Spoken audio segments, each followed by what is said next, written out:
नमस्कार, सत श्री अकाल। वीज़ा डेस्टिनेशन में आपका बहुत बहुत स्वागत है। आज हम आपको बताने जा रहे हैं कि जो मुनव्वर राणा हैं, जो एक शायर बनते हैं अपने को, तो बंदी के शायर हैं जो कि लखनऊ में रहते हैं। उन्होंने एक बात बोली है कि तालिबान कोई बुरे आदमी नहीं है, वाल्मीकि भी एक डाकू थे जो बाद में अच्छे आदमी बन गए थे अच्छे कर्म से। तो मेरा ये कहना है कि जो वाल्मीकि थे वो इस तरह तो लोगों को नहीं लूटते थे कि ये हिंदू है, ये मुसलमान है, ये क्रिश्चियन है, या ईसाई है, या बुद्ध है, हिंदू है। वो निर्भाव या बिल्कुल निर्भाव से, यानी कि किसी के साथ भेदभाव ना करके वो लूटते थे। वो उनका उनका नाम रत्ना था। ये बात सत्य है कि वो लूटपाट किया करते थे।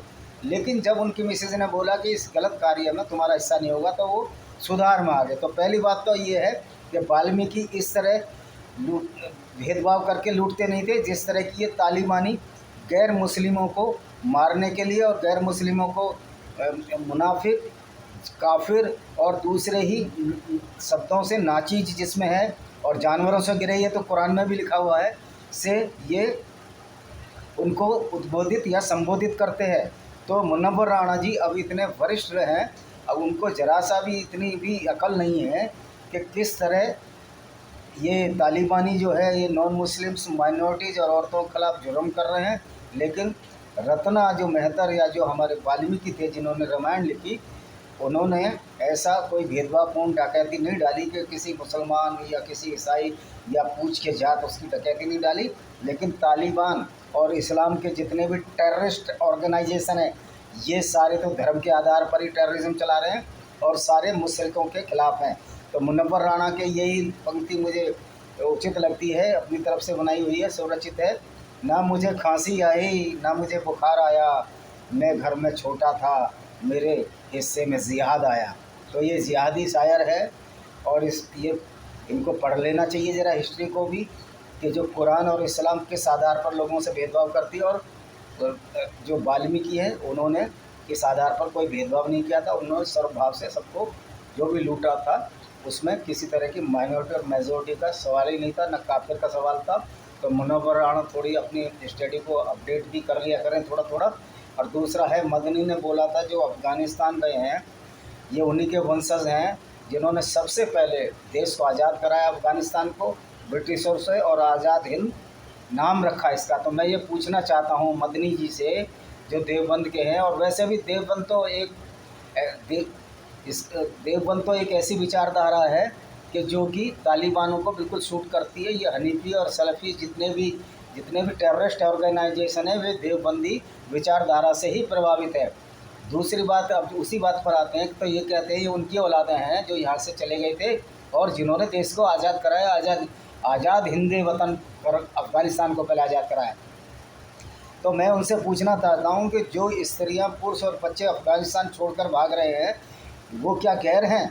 मतलब मदनी जो है एक तरह से आतंकवादियों का साथ दे रहे हैं, चूँकि वो उसी विश्वविद्यालय या उसी विश्वविद्यालय में पढ़े लिखे हैं जिसको हम देवबंद कहते हैं। देवबंदी विचारधारा ही आतंकवादियों की फैक्ट्री है और यही आतंकवादियों को पैदा कर रही है। आप इनकी विचारधारा को पढ़ लीजिए, और जो देवबंदी मदरसे हैं उसी में ये आतंकी तैयार होते हैं, उसी में हनफी जो उनका समुदाय है वो तैयार होता है। और दूसरी बात यह है कि जहाँ अरब जहाँ से कि इस्लाम का उदय हुआ था, वहाँ अब वहाँ के शहज़ादे सलमान बिन ने बहुत सारी चीज़ों को बोल दिया है कि हदीसों को हम नहीं मानेंगे और कुरान की उन आयतों को भी नहीं मानेंगे जो कि मोहम्मद साहब के 80 से अब और 250 साल तक कंप्लीट हुई, जिसको उमर ने बनाया, फिर उस्मान ने, और इस तरह वो कंपाइल करते गए। तो ऐसी आयतों को उनके आधार पर हम कोई सज़ा नहीं देंगे।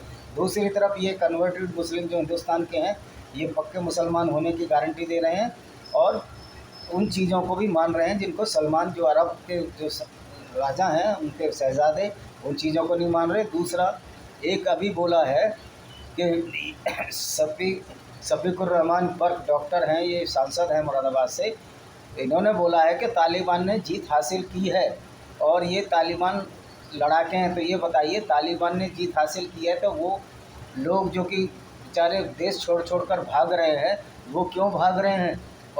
और इन्होंने क्या जीत हासिल की है? एक जमहूरियत, एक डेमोक्रेसी को तोड़कर उन्होंने ज़बरदस्ती में एक राज को थोप दिया है।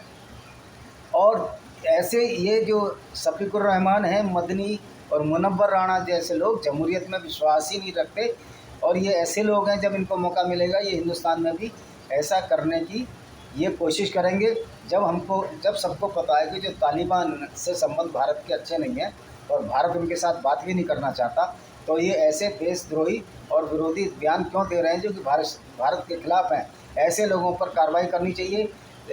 हालांकि एक सांसद पर मुकदमा दर्ज हो गया है और मुनव्वर राणा पर भी और मदनी पर भी मुकदमा दर्ज होना चाहिए, और इसमें कोई दो राय नहीं कि जो देवबंदी विचारधारा है वो ही पूरे दुनिया में आतंकवाद की जड़ है, और कुरान की वो आयतें भी आतंकवाद की जड़ है जो कि मुशरिकों काफिरों के खिलाफ जाती हैं। तो ये इस तरह के लोग हैं, इनको उन लोगों की परवाह नहीं है जो कि तालिबान के हाथों निहत्थे मारे जा रहे हैं। आज औरतें भी वहाँ जुलूस निकाल रही है काबुल में, उन्होंने तालिबान के, ये अच्छी बात है।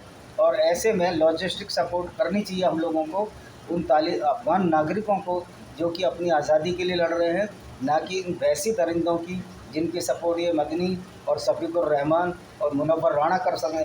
आप जान सकते हो कि कितने इनके कुत्सित और घृणित विचार हैं और ये किस तरह के लोग हैं, ये इनके विचारों की मानसिकता से ही प्रतीत होता है। और ऐसे लोगों को, ऐसे घृणित विचार वाले लोगों को अगले इलेक्शन में हराएं। शफीकुर रहमान को मेरा मुस्लिम ब्रदरों से भी निवेदन है कि हम सब हिंदुस्तानी हैं और मुसलमान भी, हमारे मुसलमानों के पूर्वज हिंदू थे ज़्यादातर के, और हमारे पूर्वज हिंदू हैं, तो हम भाई भाई हैं।